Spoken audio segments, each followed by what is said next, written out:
வணக்கம். சிறப்பு ஆசிரியர் தகுதி தேர்வு மற்றும் போட்டித் தேர்வுகளுக்கு தயாராகிக் கொண்டிருக்கிற அனைத்து தோழமைகளுக்கும் இனிய வணக்கங்களும், வாழ்த்துக்களும். நம்ம சேனல்ல நம்ம ஏற்கனவே 6, 7, 8 வகுப்புகள்ல இருக்கிற தமிழ் இலக்கண பகுதிகள முழுமையா ஒரே வீடியோவா நம்ம பார்த்திருக்கிறோம். அதனுடைய தொடர்ச்சியா இந்த வீடியோவுல 9 மற்றும் 10ஆம் வகுப்பு தமிழ் இலக்கண பகுதிகள முழுமையா இந்த ஒரே வீடியோவுல பார்க்க போறோம்.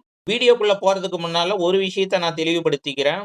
இந்த வீடியோ நீங்க ஏற்கனவே தமிழ் இலக்கணத்த ஓரளவுக்காவது கற்றிருந்து எக்ஸாம் நெருக்கத்துல இருக்கிற இந்த காலகட்டத்துல ஒரு ரிவிஷனுக்காக இந்த வீடியோவை நீங்க பயன்படுத்திக்கலாம். அதனால இந்த வீடியோவுல உங்களுக்கு ஒவ்வொரு தலைப்புகளுக்குமான ஷார்ட் அண்ட் ஸ்வீட்டான ஹிண்ட்ஸுகள தான் நம்ம இந்த வீடியோவுல பார்க்க போறோம். 9ஆம் வகுப்புல நம்ம முதல்ல பார்க்க போற தலைப்பு அளபெடை.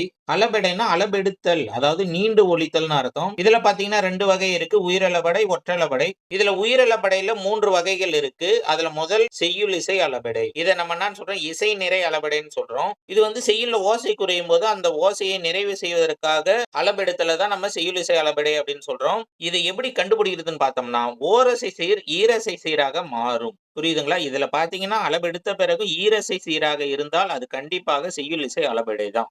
இப்ப பாத்தீங்கன்னா ஓதல், இதுல பாத்தீங்கன்னா ஓ ஓ அது வரைக்கும் ஒரு அசை, த இல் அது ஒரு அசை. அப்ப ஈரசை சீரா இருக்குது. கண்டிப்பாக இது செய்யுள் இசை அளபெடை தான். அடுத்து இன்னிசை அளபெடை. செய்யுள்ல ஓசை குறையாத இடத்திலும் இனிய ஓசைக்காக குற்றெழுத்து நெடிலாக அளபெடுக்கும். இதை எப்படி கண்டுபிடிக்கிறது அப்படின்னு பார்த்தோம்னா, மூவசை சீர்கள்ல இருக்கும். நம்ம ஏற்கனவே பார்த்தது ஈரசை சீரா இருக்கும். இது மூவசை சீராக இருக்கும். இதுல பாத்தீங்கன்னா கெடுப்பதுவும், இதுல கெடு அது ஒரு அசை, அடுத்து பது அது ஒரு அசை, அடுத்து அது ஒரு அசை. அப்போ மூவசை சீராக இருந்தால் கண்டிப்பாக அது இன்னிசை அளபெடை தான். அடுத்து சொல்லிசை அளபெடை. கடைசி எழுத்து ஈ ஆயிருச்சுன்னா கண்டிப்பாக கண்ண மூடிக்கிட்டு அது சொல்லிசை அளபெடைன்னு நம்ம சொல்லிட முடியும். இது ஏன் கடைசியில ஈன்னு வருதுன்னா, பெயர் சொல்லை எச்ச சொல்லாக மாற்றுவதற்காக கடைசியில ஈ வருது. அவ்வளவுதான். அடுத்து ஒற்றளபெடை. இங்க தரப்பட்டிருக்கிற 10 ஒற்றெழுத்துக்களோட ஆயுதம் அப்படின்றதும் ஒரு ஒற்றெழுத்து தான். அதையும் சேர்த்து 11 ஒற்றெழுத்துக்கள் அளபெடுத்தல தான் நம்ம என்ன சொல்றோம்? ஒற்றளபெடை அப்படின்னு சொல்றோம். அடுத்து பகாபதம். பிரித்தால் பொருள் தராதது பகாபதம். இது 4 வகைப்படும். பெயர் பகாபதம், வினை பகாபதம், இடை பகாபதம், உரி பகாபதம். அடுத்து பகுபதங்கள் பாத்தீங்கன்னா 6 உறுப்புகளை கொண்டது உங்களுக்கு தெரியும். பகுதி, விகுதி, இடைநிலை, சந்தி, சாரியை, விகாரம் ஆகிய 6 உறுப்புகளை கொண்டது. இதுல செய்தான் இதை எப்படி பிரிக்கலாம்? செய் கூட்டல் இத்து கூட்டல் ஆண். இதுல செய் பகுதி, ஆண் விகுதி, இத்து இடைநிலை. அடுத்து சேர்த்தான். இதுல பாத்தீங்கன்னா சேர் கூட்டல் இத்து கூட்டல் இத்து கூட்டல் ஆண். இதுல இந்த ஆணுக்கு முன்னால இருக்கிற இத்து இடைநிலை. அப்ப அதுக்கு முன்னால இருக்கிற இத்து நம்ம சந்தி அப்படின்னு சொல்றோம். அடுத்து சேர்ந்தான். இதுல பாத்தீங்கன்னா விகுதிக்கு முன்னால இருக்கிற இத்து கண்டிப்பாக இடைநிலை. அதுக்கு முன்னால இருக்கிற இந்து அது இந்து கிடையாது, இத்து. இத்து தான் இந்த மாறி இருக்கு. அப்ப அந்த இத்த நம்ம என்ன சொல்றோம்? சந்தி அப்படின்னு சொல்றோம். அப்ப அந்த இந்த நம்ம என்ன சொல்றோம்? விகாரம் அப்படின்னு சொல்றோம். அடுத்து வந்தனன். இதை எப்படி பிரிக்கலாம்னா, வா கூட்டல் இத்து கூட்டல் இத்து கூட்டல் அன் கூட்டல் அன். இதுல வா பகுதி, கடைசியில இருக்கிற அன் விகுதி, நடுவுல இருக்கிற இத்து இடைநிலை. இந்த இத்துக்கு முன்னால இருக்கிற அந்த இத்து சந்தி. இத்து தான் இந்த மாறி இருக்கு. அந்த இந்து பாத்தீங்கன்னா விகாரம். இப்ப இத்துக்கும் கடைசியில விகுதிக்கு நடுவுல ஒரு அன் இருக்கு. அது சாரியை. அடுத்து ஆகுபெயர் 16 வகைப்படும். இதுல ஒரு சில ஆகுபெயர் மட்டும் தான் நமக்கு தந்திருக்கிறாங்க. அத நம்ம பாத்துக்கலாம். இப்ப முல்லை தொடுத்தாள். இது பொருளாகு பெயர். முல்லை பூவ தொடுக்கிறா அப்படின்றது தான் முல்லை அந்த செடியே தொடுக்கிறான்ற மாதிரி சொல்லியிருக்கிறாங்க இல்லைங்களா? அதனால இத நம்ம என்ன சொல்றோம்? பொருளாகு பெயர் அப்படின்றோம். வகுப்பறை சிரித்தது. வகுப்பறையில் உள்ள மாணவர்கள் சிரித்தார்கள் அப்படின்னு சொல்றது இடவாகு பெயர். அடுத்து கார் அறுத்தான்றது கார்காலத்தில் அறுத்தான். அப்ப அத நம்ம என்ன சொல்றோம்? காலவாகு பெயர். மறுபொழுந்து நட்டான். இது சினையாகு பெயர். அடுத்து மஞ்சள் பூசினாள். இது மஞ்சள்ன்றது பண்பை குறிப்பதால் பண்பாகு பெயர். வற்றல் தின்றான். இந்த வற்றல்ன்றது தொழிலை குறிப்பதால் தொழிலாகு பெயர். அடுத்து வானொலி கேட்டாள். வானொலி என்பது ஒரு கருவி என்பதால் கருவியாகு பெயர். அடுத்து பைங்கூழ் வளர்ந்தது. இது காரியவாகு பெயர். அடுத்து பெரியாரை படித்தான் அப்படின்னா, பெரியாரைனா பெரியார் எழுதிய நூல்களைன்னு அர்த்தம். இது கருத்தாவாகு பெயர். அடுத்து ஒன்று பெற்றால் ஒளிமயம். இதுல 1 அந்த நம்பரை குறிப்பதால் இது எண்ணல் அளவை. 2 கிலோ கொடு. இது பாத்தீங்கன்னா எடுத்தல் அளவை. அடுத்து 1/2 லிட்டர் தண்ணீர். இது முகத்தல் அளவை. அடுத்து 5 மீட்டர் வெட்டு. இது நீட்டல் அளவை. அடுத்து பாத்தீங்கன்னா தனிவினை, கூட்டுவினை. தனிவினைனா படி, எழுதினான். இது தனிவினை. கூட்டுவினைனா படித்திருக்கிறேன், எழுத வைத்தேன். இதுல பாத்தீங்கன்னா அந்த கூட்டுவினையில 2 வினை சொற்கள் இருக்குது. படி அப்படின்றது ஒரு வினைச்சொல். இருக்கிறேன் அப்படின்றது இன்னொரு வினைச்சொல் இல்லைங்களா? அப்ப 2 வினைச்சொல் சேர்ந்து இருக்குது. இதுல படின்றத முதல் வினைனும், அந்த இருன்றத துணை வினைன்னும் சொல்றோம். அடுத்து வல்லினம் மிகும் இடங்கள், மிகா இடங்கள் இருக்கு. வல்லினம் எங்கெங்கெல்லாம் மிகும் அப்படின்றத மட்டும் நான் இங்க தந்திருக்கிறேன். இது மூலியமா நீங்க மிகா இடத்த கண்டுபிடிச்சுக்கலாம். அ, இ, ஏ, அந்த, இந்த, எந்த, அதற்கு, இதற்கு, எதற்கு இந்த சொற்களுக்கு பிறகு கண்டிப்பாக வல்லினம் மிகும். இப்ப எடுத்துக்காட்டா அப்பையன், அந்த குழந்தை, அதற்கு கொடு. அடுத்து பாத்தீங்கன்னா 2ஆம் வேற்றுமை உருபான ஐ வெளிப்படும் இடங்களில் அதற்கு அடுத்து வல்லொற்றும் மிகும். இப்ப எடுத்துக்காட்டா கதவை திற. அடுத்து 4ஆம் வேற்றுமை உருபான கு அதன் பிறகு வல்லொற்று மிகும். இப்ப எடுத்துக்காட்டா அவருக்கு கொடு. இங்க இக்கு போடல. அடுத்து இனி, தனி, மிக ஆகிய சொற்களுக்கு அப்புறம் கண்டிப்பாக வல்லொற்று மிகும். தனி கவனம், மிக கொடுமை. அடுத்து ஓர் எழுத்து ஒரு மொழிக்கு அப்புறம் கண்டிப்பாக வல்லொற்றும் மிகும். இப்ப எடுத்துக்காட்டா தீ இருக்கு. இப்ப தீப்பந்தம். அடுத்து 8, 10 திசைப்பெயர்கள் ஆகியவற்றை அடுத்து கண்டிப்பாக வல்லொற்று மிகும். இப்ப எடுத்துக்காட்டா 8 தொகை, 10 பாட்டு. அடுத்து ஈறுகெட்ட எதிர்மறை பெயரெச்சம் பாடா பாடல். அடுத்து ஒன்றொடர் குற்றியல் உகரம் அதன் பிறகு வல்லொற்று மிகும். இப்ப எடுத்துக்காட்டா கேட்டுக் கொண்டான். அடுத்து அகர இகர வினையெச்சங்களுக்கு அடுத்து வல்லொற்று மிகும். ஆடச் சொன்னார், பேசி பார்த்தேன். அடுத்து இரு பெயரொட்டு பண்பு தொகையில் அடுத்து வல்லொற்று மிகும். இப்ப எடுத்துக்காட்டா மார்கழி திங்கள். அடுத்து ஊமை தொகைக்கு அடுத்து வல்லொற்று மிகும். மலர்பாதம். அடுத்து சால, தவ, தட, குழ ஆகிய உரி சொற்களுக்கு அடுத்து வல்லொற்று மிகும். சாலச் சிறந்தது, தவத்திரு. அடுத்து தனிக்குறிலே அடுத்து வரும் ஆகார எழுத்து. இப்ப எடுத்துக்காட்டா ஒரு தனிக்குறில் அதன் பிறகு ஆகார எழுத்து. அதன் பிறகு வல்லொற்று மிகும். இப்ப எடுத்துக்காட்டா நிலாச்சோறு, கனா கண்டேன். அடுத்து 6ஆம் வேற்றுமை தொகை புலித்தோல், அதாவது புலியின் தோல். அதுதான் நம்ம என்ன சொல்றோம், புலித்தோல்னு சொல்றோம். இங்கேயும் வல்லொற்று மிகும். அடுத்து 9th கடைசியா யாப்பிலக்கணம். யாப்பிலக்கணம் உங்களுக்கு தெரியும். எழுத்து, அசை, சீர், தலை, அடி, தொடை ஆகிய 5 வகைப்படும். இதுல எழுத்து இத பத்தி உங்களுக்கு தெரியும். அடுத்து அசை. அசை வந்து பாத்தீங்கன்னா நேரசை, நிறையசை ஆகிய 2 வகைப்படும். இதுல நேரசை பாத்தீங்கன்னா தனிக்குறில், தனிக்குறில் ஒற்று, தனி நெடில், தனி நெடில் ஒற்று ஆகியவற்றை நம்ம நேரசை அப்படின்னு சொல்றோம். தனிக்குறில், தனி நெடில் ஒற்ற விட்டுருங்க. ஒற்று இருந்தாலும் இல்லைனாலும் அதுக்கு மதிப்பு இல்ல. தனிக்குறில், தனி நெடில் ஆகியவை இருந்தா அது வந்து என்னது நேரசை. அப்ப நிறையசைனா என்னது? இதுலயும் ஒற்ற விட்டுருங்க. 2 குறில் அல்லது 1 குறில் 1 நெடில் இந்த மாதிரி இருந்தா நம்ம என்ன சொல்றோம், இத நிறையசை அப்படின்னு சொல்றோம். நேரசை இத நம்ம என்ன சொல்றோம், நாள். நிறையசைய நம்ம என்ன சொல்றோம், மலர் அப்படின்னு சொல்றோம். நேர்பு காசு அப்படின்னு சொல்றோம். நிறைவு வந்து பிறப்பு அப்படின்னு சொல்றோம். இதுல ஈரசை சீரா இருந்தா அது எப்படி இருக்கும்னா 4 வகையா இருக்கலாம். 2மே நேர். அதாவது நேர் நேர் தேமா, நிறை நேர் புளிமா, நிறை நிறை கருவிலம், நேர் நிறை கூவிலம். அடுத்து மூவசை சீர் பார்த்தீங்கன்னா, நேர் நேர் தேமா, நிறை நேர் புளிமா, நிறை நிறை கருவிலம், நேர் நிறை கூவிலம். இத நீங்க மனப்பாடம் பண்ணிக்கிட்டீங்கன்னா, இதுக்கு அடுத்து அப்படியே நேர் நேர் நேர்ன்னு போட்டீங்கன்னா, இது தேமாங்காய், புளிமாங்காய், கருவிலங்காய், கூவிலங்காய் அந்த மாரி மாறிடும். இதே அந்த நேர எடுத்துட்டு நிறை போட்டீங்கன்னா, அது என்ன ஆயிடும், தேமாங்கனி, புளிமாங்கனி, கருவிலங்கனி, கூவிலங்கனி அந்த மாரி மாறிடும். நம்ம காய்ச்சீர்கள் என்னன்னு சொல்றோம்னா, வெண்சீர்கள் அப்படின்னு சொல்றோம். அடுத்து தலை. தலை பார்த்தீங்கன்னா 7 வகைப்படும். அது என்னன்னா நேரொன்றாசிரிய தலை, நிறையொன்றாசிரிய தலை, ஏர்சீர் வெண்டலை, வெண்சீர் வெண்டலை, கலித்தலை, ஒன்றிய வஞ்சித்தலை, ஒன்றா வஞ்சித்தலை ஆகிய 7 வகையான தலைகள் உள்ளன. இதுக்கும் வாய்ப்பாடு இருக்கு. இத நீங்க மனப்பாடம் பண்ணிக்கலாம். அடுத்து அடி பார்த்தீங்கன்னா 5 வகைப்படும். இது ரொம்ப முக்கியமானது. ஏற்கனவே பலமுறை கேட்டிருக்கிறாங்க. 2 சீர் கொண்ட அடியை நம்ம என்ன சொல்றோம், குறளடி அப்படின்றோம். 3 சீர் கொண்ட அடியை சிந்தடி அப்படின்றோம். 4 சீர் கொண்ட அடியை நம்ம என்ன சொல்றோம், அளவடி அப்படின்றோம். 5 சீர் கொண்ட அடியை நெடிலடி அப்படின்றோம். 6 மற்றும் அதற்கு மேற்கொண்ட சீர்களை கொண்ட அடிகளை நம்ம என்ன சொல்றோம், கழி நெடிலடி அப்படின்னு சொல்றோம். அடுத்து தொடை பார்த்தீங்கன்னா 8 வகைப்படும். மோனைன்றது முதல் எழுத்து ஒன்றி வருவது, எதுகை என்பது 2ஆம் எழுத்து ஒன்றி வருவது, ஏய்பு என்பது இறுதி எழுத்து ஒன்றி வருவது. அடுத்து 10ஆம் வகுப்புல நம்ம முதல்ல பார்க்க போற தலைப்பு சொல் அல்லது மொழி.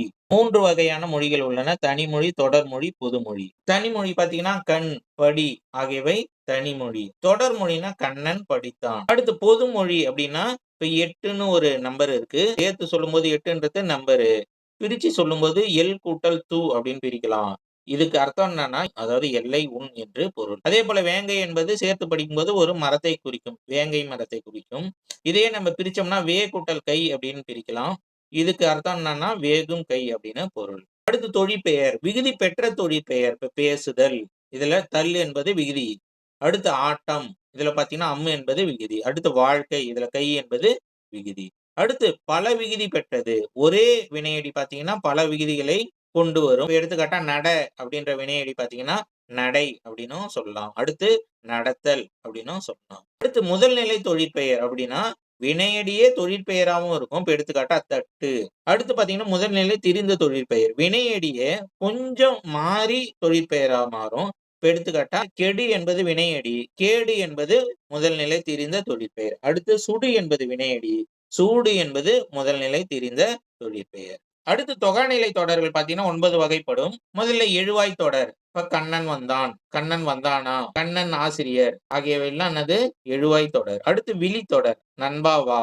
ஒருத்தவங்கள ஒரு வேலையை செய்ய சொல்ற மாரி சொல்றது வந்து விழித்தொடர். அடுத்து வினைமுற்று தொடர். வந்தான் முருகன். அதாவது வினைமுற்று முதல்லயும் அதன் பிறகு பெயர் சொல்லும் வந்தா அது என்னது? வினைமுற்று தொடர். அடுத்து பெயரெச்ச தொடர். கேட்ட பாடல். உங்களுக்கு தெரியும். வினையெச்ச தொடர். பாடி மகிழ்ந்தாள். இதுல பாடி என்பது வினையெச்சம். அடுத்து வேற்றுமை தொடர். வேற்றுமை உருபுகளான ஐயால், பூ, இன்னது, கண் ஆகிய உருபுகளை கொண்டு வருவது வேற்றுமைகள். இந்த தொடரை நம்ம என்ன சொல்றோம்? வேற்றுமை தொடர் அப்படின்னு சொல்றோம். இதுல பாத்தீங்கன்னா பாடலை பாடினால் இதுல ஐ என்பது வேற்றுமை உருபு வெளிப்படுகிறது. அடுத்து இடைச்சொல் தொடர். மற்றொன்று கிடைத்தது. இதுல மற்று என்பது இடைச்சொல். அடுத்து உரிச்சொல் தொடர். சாலச் சிறந்தது. சால என்பது உரிச்சொல். அடுத்து அடுக்கு தொடர். வருக வருக வருக.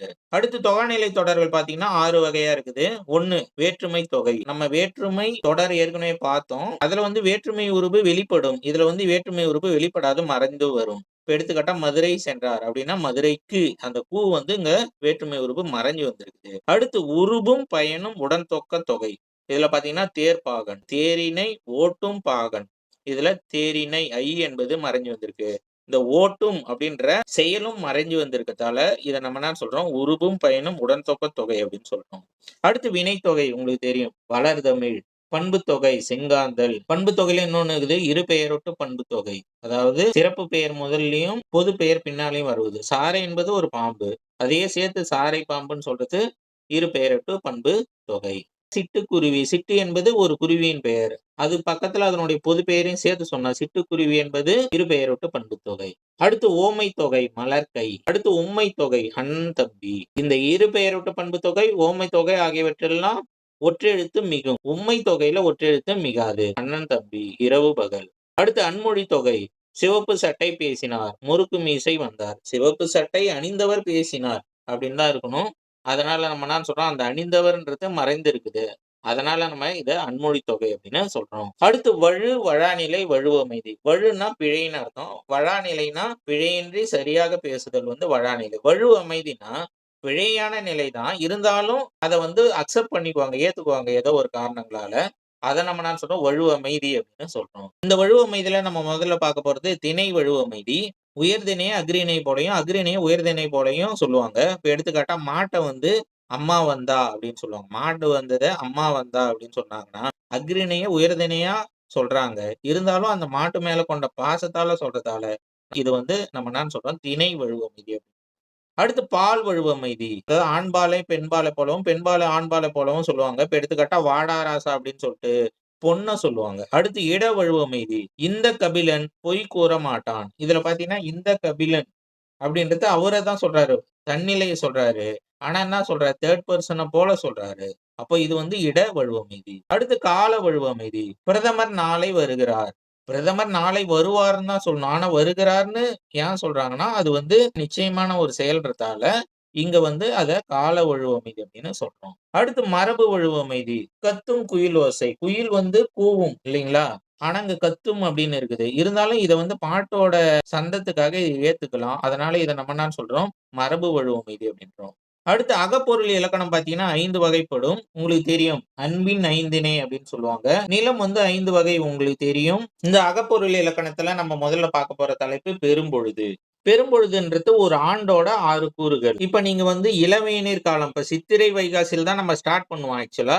சித்திரை வைகாசி வந்து எப்போ வரும்? இந்த இளவேனிற் காலத்துல தான் சித்திரை வைகாசி வரும். அடுத்து முதிர்வேனிற் காலத்துல ஆனி, ஆடி. வெயில் காலம் முடிஞ்ச பிறகு மழைக்காலம் வரும். அது ஆவணி, புரட்டாசி.